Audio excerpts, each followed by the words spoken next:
코로나19가 여전히 우리 곁에서 우리들을 많이 힘들게 그렇게 하는 상황입니다. 특별히 지난 한 주는 이 인천 지역의 이 확진자 또 그 감염 경로를 알 수 없는 또 뭐 이러한 우려를 이제 많은 사람들에게 낳고 있는 그러한 이제 실정인 걸로 이제 들었습니다. 특별히 지금 이제 다시 영상 예배로 돌아가서 또 예배를 드려야 하는 뭐 이러한 일들이 다시 부각되고 있는 그러한 상황 속에 있기도 합니다. 중요한 것은 이제 이 코로나19로 인해서 초신자들에게 문제가 많이 일어나고 있다 하는 것을 듣게 되는 것이죠. 이 믿음에 대해서 깊이 뿌리를 내리지 못한 상태에서 이제 자꾸 각자의 집에서 영상 예배를 통하여 뭐 말씀을 듣고 또 예배를 참여를 한다. 이제 이런 의미에 대해서 예배의 의미에 대해서 깊은 것들을 아직 깨닫지 못한 상황이 되다 보니까 다시 영상 예배를 통해 이전의 삶, 세상의 삶, 세상의 가치관, 자꾸 이러한 일들로 돌아가는 이런 가슴 아프고 안타까운 일들을 몇 가지 듣게 됩니다. 이 우리나라뿐만 아니라 전 세계 기독교가 믿음과 신앙에 대하여 많은 이 시험과 또 연단 속에 있는 줄로 압니다. 이를 위해서 특별히 중보기도를 지속적으로 이어가는 저와 여러분이 되기를 바랍니다. 그러니까 우리의 구원이 어디로부터 시작이 되었고 이 구원이 어떠한 구원인가를 늘 우리는 이러한 때일수록 잊어서는 안 될 것이다 하는 것이죠. 제가 청년회 때에 존경하던 목사님 가운데 이 R.A. 토레이 목사님이라는 분이 계십니다.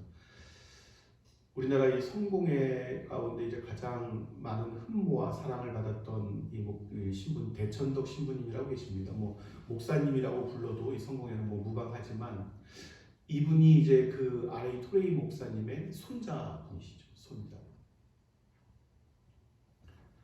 근데 어느 날 이제 이 R.A. 토레이 목사님이 지금 뭐 작가신 지 오래되셨지만 R.A. 토레이 목사님이 어느 날 이 알렉산더라는 분, 이 친한 분하고 이제 이 식당, 레스토랑을 가게 되었습니다. 그곳에 이제 레스토랑에 들어갔는데 이 알렉산더와 이 R.A. 토레이 목사님을 서빙하던 그 주문을 받고 도와주던 그 웨이터가 있었어요. 근데 이 웨이터에게 R.A. 토레이 목사님이 이상하게 자꾸 연민을 느끼게 되고 자꾸 마음을 빼앗기는 것을 알게 됩니다. 이 R.A. 토레이 목사님이 저분에게 내가 영혼에 관련한 영혼에 대한 이야기를 해줘야 되겠다 이런 생각을 하게 되었다는 것이죠. 그런데 이 레스토랑 식사를 하러 와서 영혼에 대한 이야기를 한다는 것이 뭔가 분위기가 좀 맞지 않고 어색할 것 같은 그러한 생각을 하게 된 거예요. 그래서 잠시 참았다가 이제 식사를 만나게 하고 식당 밖으로 나와서 이제 그 웨이터에게 이야기를 하려고 잠시 기다리고 있었습니다. 그런데 갑자기 식당 안이 웅성웅성 막 소리가 나기 시작하는 거예요. 막 웅성웅성 소리가 나기 시작합니다. 토레이 목사님이 무슨 일인가 해서 이렇게 살펴보게 됐죠.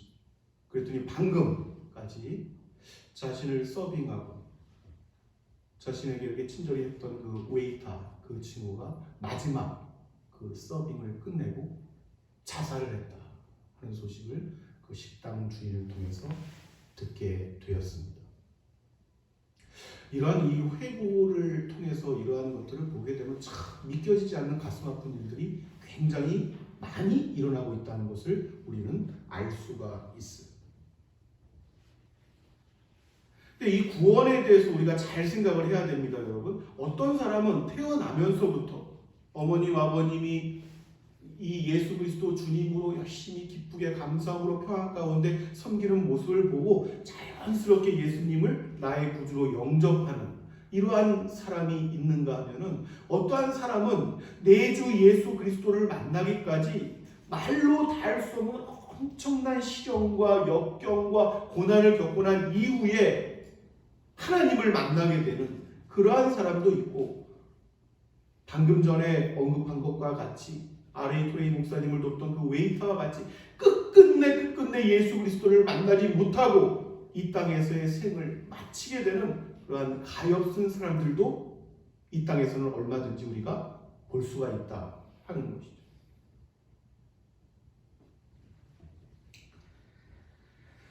거듭 말씀드립니다.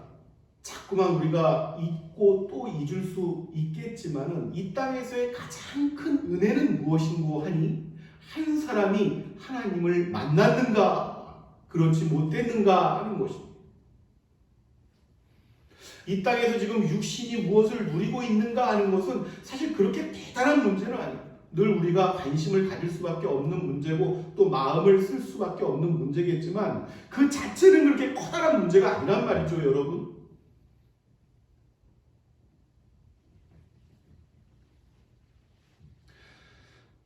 시작할 때에 초신자들의 삶과 신앙에 대해서 잠깐 언급을 드렸지만 이들의 어떤 삶에 대해서도 변화가 나타나는 것, 이런 어려운 어떤 환난과 또 어려움의 시기를 이 고난의 풀문길을 지날 때에 이 맞닥뜨리는 문제가 예수 그리스도를 믿고 영접하게 되면 나에게 갑작스러운 엄청난 무슨 그냥 세상이 쫙 홍해가 갈라지듯이 갈라지면서 나에게 어떤 미래빛, 장밋빛 이런 길들이 펼쳐질 것이다. 이런 말로 다 할 수 없는 기복신앙이라든가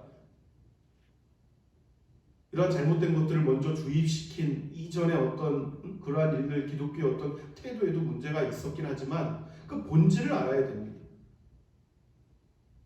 그것을 깨닫지 못하니까 자꾸 실패를 하게 되는 것이고 이전으로 돌아가게 되는 것이고 중요한 것은 이 무한하신 이 시간의 세계 밖에서 시간을 창조하셨던 그분께서 우리를 보시고 기대하시고 예비하시는 것과 우리가 생각하고 기대하는 것과는 차이가 많이 있을 수가 있다 하는 것입니다.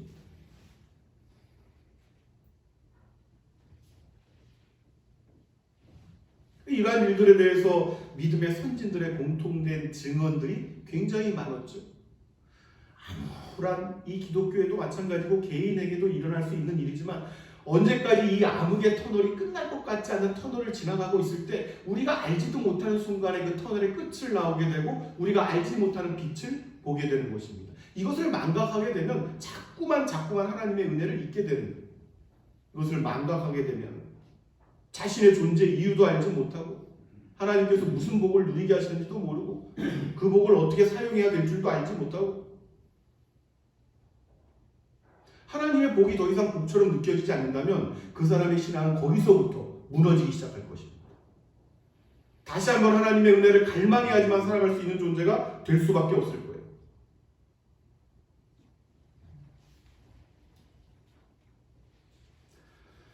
하나님은 어느 순간이시든지 사람이 하나님을 잊고 망각하고 교만하게 되는 그러한 상태를 보지 못하시는 하나님이시다 하는 것이죠. 그래서 우리가 돌이켜보면 자신부터 또 우리 주위를 먼저는 교만했던 사람들이 하나님을 이 제대로 만나기 전에 깨어지는 그런 아픔을 많이 경험하게 됩니다. 많이. 왜?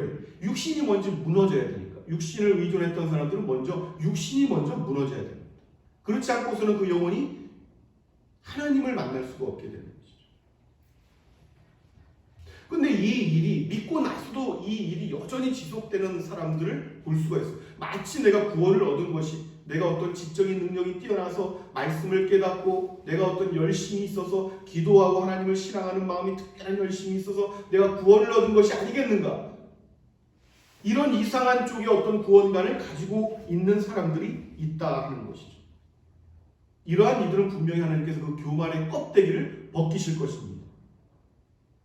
누에가 그 껍질을 벗지 아니하고는 나비가 될 수 없다고 누누이 말씀드립니다.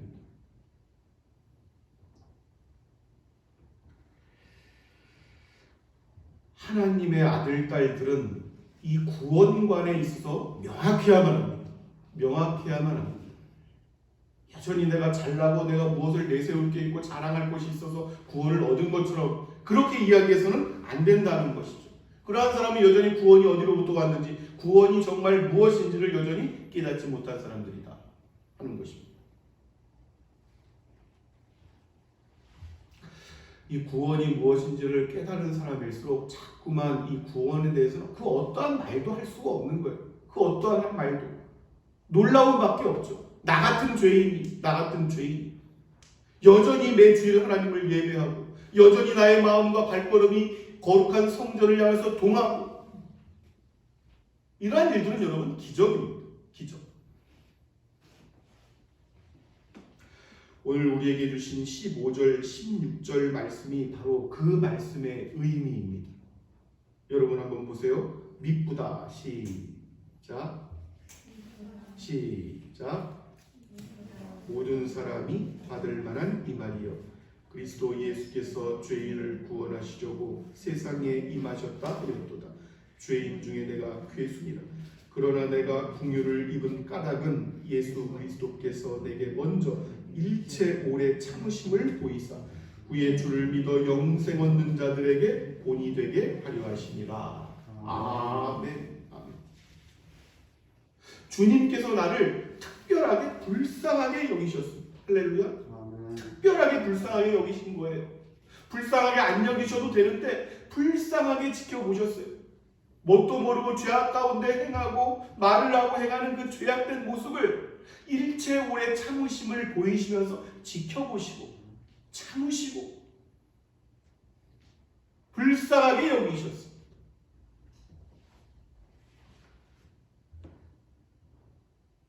만약에 그렇지 않았더라면 여러분 여전히 나는 나 혼자 잘났다, 내가 판단하고 생각하는 것이 옳다, 내가 가진 가치관이 옳다 이렇게 생각하면 그 생을 안타깝게 하나님이 누구신지 만나보지도 못하고 그 생을 끝낸 웨이터처럼 그렇게 삶을 비참하게 마칠 수밖에 없었을 것이다. 사도 바울 역시 마찬가지였습니다. 모세 오경을 통달했지만 하나님의 말씀을 안다고 생각했지만 죄인 중에 괴수였다. 이렇게 고백을 하였던 것이죠.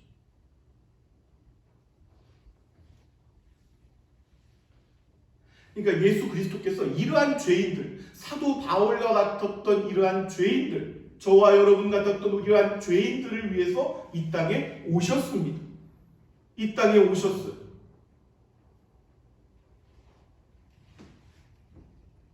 예수 그리스도를 정말 알게 되고 그 구원을 깨달은 사람들은 어떠한 사람들이냐면 이렇게 오늘 우리 집사님 기도하셨던 것처럼 자신을 철저한 죄인으로 인정하는 이 사람, 하나님께서는 바로 이러한 사람들에게 일체의 오래 참으심을 보이십니다. 일체의 오래 참으심이라는 것은 교만한 자들에게 베푸시는 은혜가 아니에요. 여전히 죄악 가운데 있지만, 여전히 육신의 약함을 인정하지만, 여전히 예수 그리스도의 은혜가 아니라면 나는 살아갈 수 없다고 고백하는 그 사람들, 이 사람들에게 예수 그리스도께서 일체 오래 참으심을 보이시고 끝끝내 인도하셔서 마침내 선을 이루실 것이다 하는 것이죠. 예수 그리스도께서는 독생하신 하나님의 아들이십니다. 거룩하신 삼위일체 되시는 분이세요. 이분께서 이 땅에 오셨습니다. 여러분, 그 구원이 이러한 비참한 존재들을 구원하시기 위해서 이 땅에 오셨던 거예요. 그들 스스로의 죄가 불쌍히 여기지 않으셨다면 그 죄로 인해서 갈갈이 찢겨져야만 하는 그러한 존재들을 위해서 그분께서 찢김을 당하셨다는 거예요. 늘 양심의 찔림을 받아 살 수밖에 없는 존재들, 그 사람들을 위해서 예수 그리스도께서 찔리신 것입니다. 늘 여전히 육신의 질병과 영혼의 질병을 앓고 있어서 혼자 그 어떠한 것도 회복할 수도 일어날 수도 또 온전할 수도 없는 그 사람들을 위해서 예수 그리스도께서 친히 채찍에 맞으셨습니다.